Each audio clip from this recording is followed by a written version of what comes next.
Good to have you with us. So you're watching the news with me, Avni Raja. Straight on to the latest numbers of coronavirus that are being recorded at this point in time. Nearly 12,000 cases of coronavirus have now been recorded, with 1,100 cases being reported in the last 24 hours alone. Meanwhile, the Ministry of Home Affairs has issued a detailed set of guidelines of what will be allowed and what won't be allowed in this second phase of the lockdown that we are in now until the 3rd of May. Remember, until the 20th of April, there is going to be an extremely strict lockdown which will continue, but post that there will be some amount of relaxation that we'll start seeing, but only in certain areas which are not hotspots or containment zones, and these relaxations come with certain riders as well.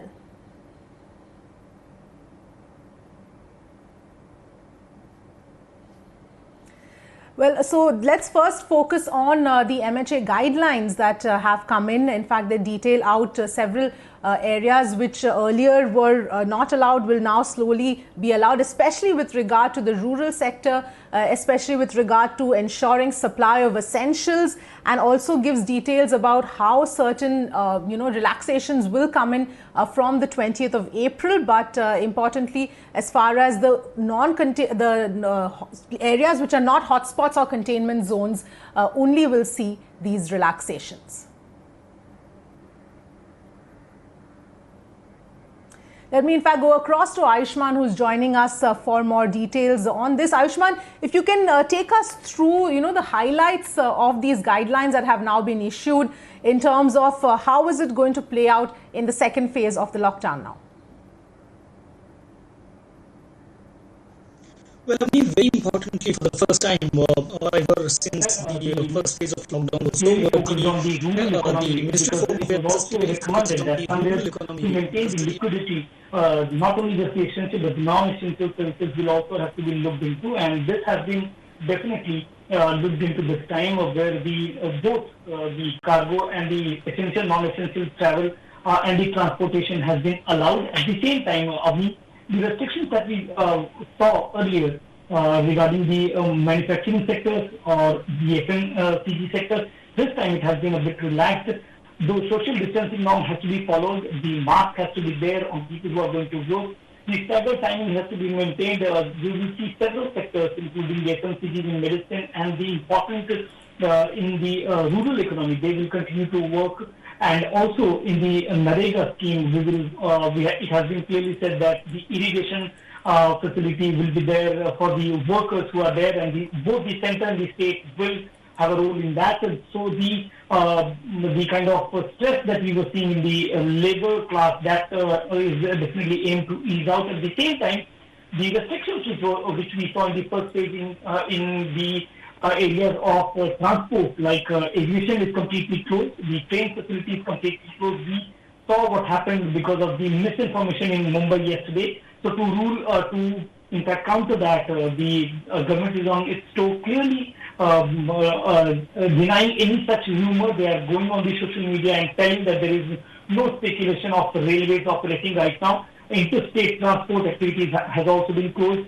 The schools, the education institutions which are closed in the first phase, they continue to close. The online classes will continue. At the same time, the cinema halls and the public gatherings, be it political or the religious gathering, all of them have been prohibited, like we saw in the first time. But the rural economy has been in the focus for the second time, because we know this will go till May 3rd, and looking into that aspect only, the center has decided that some bit of relaxation will be given in that sector. Yes, absolutely, Ayushman. So, like you're pointing out, some bit of relaxation will be given in some of these areas, but it's also important to point out that this is going to be only in those places which are not either hotspots or containment zones. And even these relaxations that will be given will be subject to certain riders and subject to social distancing norms being maintained, masks being worn. So all of these caveats are there for this relaxation as well, Ayushman. Yes, very importantly, it is very important to mention here that this time when the notification has come, the guidelines have come, it has been clearly said that sitting in public is an offense. You have to wear the mask when you're stepping outside, be it a homemade mask.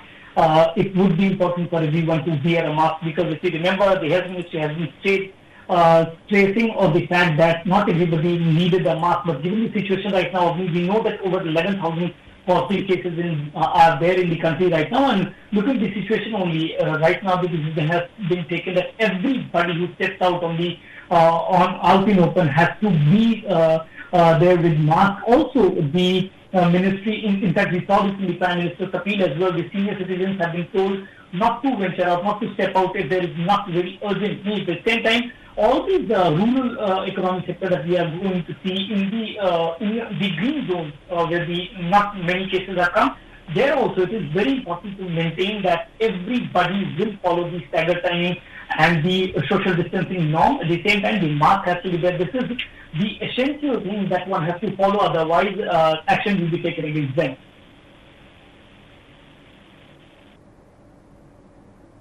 Yes, absolutely, Ayushman. So those caveats and